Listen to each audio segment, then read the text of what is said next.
Mr. President. Condoleezza Rice is here to see you. Good, send her in. Yes, sir. Good morning, Mr. President. Oh, Condoleezza, nice to see you. What's happening? Well, Mr. President, I have the report here about the new leader in China. Great, Condi, lay it on me. Mr. President, who is the new leader of China? Well, that's what I want to know. Well, that's what I'm telling you, Mr. President. Well, that's what I'm asking you, Condi. Who is the new leader of China? Yes. I mean the feller's name. Hugh. The guy in China. Hugh. The new leader of China. Hugh. The Chinaman. Hugh is leading China, Mr. President. What are you asking me for? I'm telling you, Hugh is leading China. Well, I'm asking you, Condi, who is leading China? That's the man's name. That's whose name? Yes. Will you or will you not tell me the name of the new leader of China? Yes, sir. Yes, sir. Yes, sir. Arafat is in China. I thought he was in the Middle East. That's correct, sir. Then who's in China? Yes, sir. Yasser's in China? No, sir. Then who is? Yes, sir. Yes, sir? No, sir. Connie, you're starting to piss me off now, and it's not 'cause you're black, neither. I need to know the name of the new leader of China, so I want you to get me the Secretary General of the United Nations on the phone. Coffee, Annan? No, thanks. And Condi, call me George. Stop with that Ebonics crap. You want coffee? No. You don't want coffee? No, but now you mention it, I could use a glass of milk, and then get me the UN. Yes, sir. Not Yasser, the guy at the United Nations. Coffee. Milk! Will you please make that call? And call who? Well, who's the guy at the UN? No, who is the guy in China? Will you stay out of China? Yes, sir. And stay out of the Middle East. Just get me the guy at the UN. Coffee. All right, with cream and 2 sugars. Now get on the phone.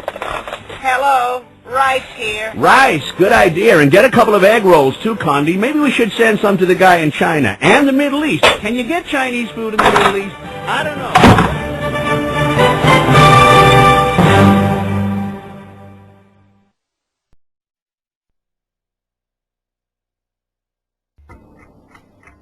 Stephen Wiltshire from London is a star among savants. His nickname is The Living Camera. Stephen is autistic. He lives in a world of his own. Communication is difficult for him. He didn't speak his first words, pencil and paper, until he was 5. Yet when he was 11, he drew a perfect aerial view of London, after only 1 helicopter ride. Even the number of windows in all the major buildings in his drawing was correct.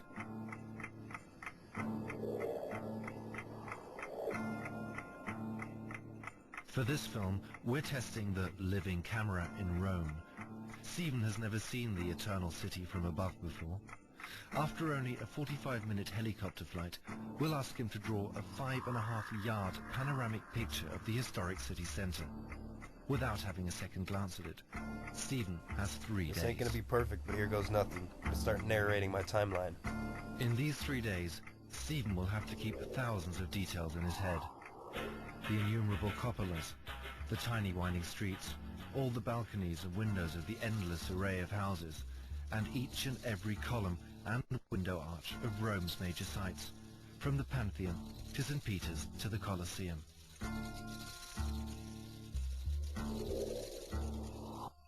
Five and a half yards of paper can look scarily empty. The amazing thing, Stephen starts the drawing as we would, with the Church of St. Peter's. But he doesn't do any sketches, nor roughing out of the space for the drawing. It's as if the panorama already existed within his head, with all the proportions, all the roads, all the details.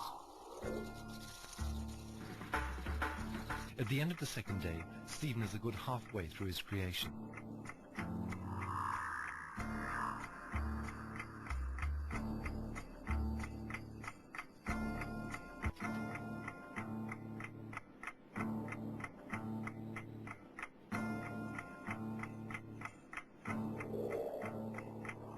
After 3 days of his drawing marathon, even Stephen Wiltshire starts to tire. He has filled in more than 5 yards of paper in fine pencil. He has been restlessly aligning window to window and house to house, because Stephen loves to be applauded for his art. In the left corner, he's finally reached the ruins of the Forum Romanum. Stephen's sister Annette is rejoicing with him. He's made it. Obviously, he's pleased with his work.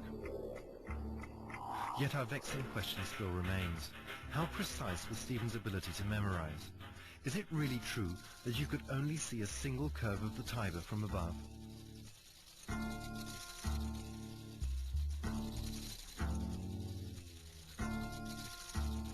We started to compare the accuracy of the drawing with the real thing.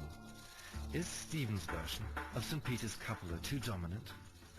Yet here again, like with the curve of the Tiber, Stephen is frighteningly right.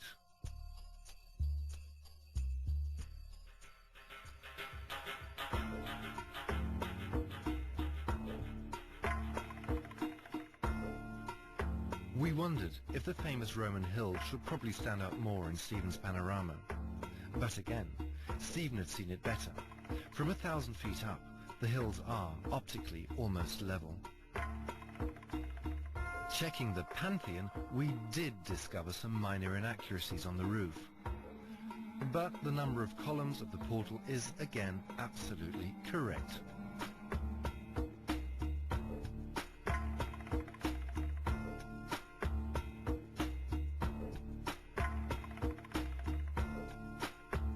And, despite our doubts, Stephen has drawn one of the most complex buildings, the Colosseum, so precisely, it's practically a blueprint of reality.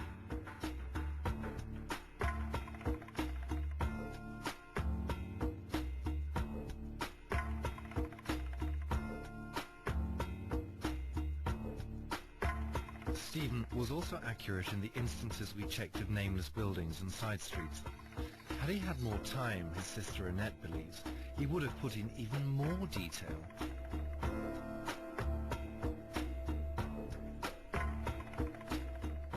Some of the areas, all that part, lots of detail, remembered things of some of the cities and the neighborhoods and the villages.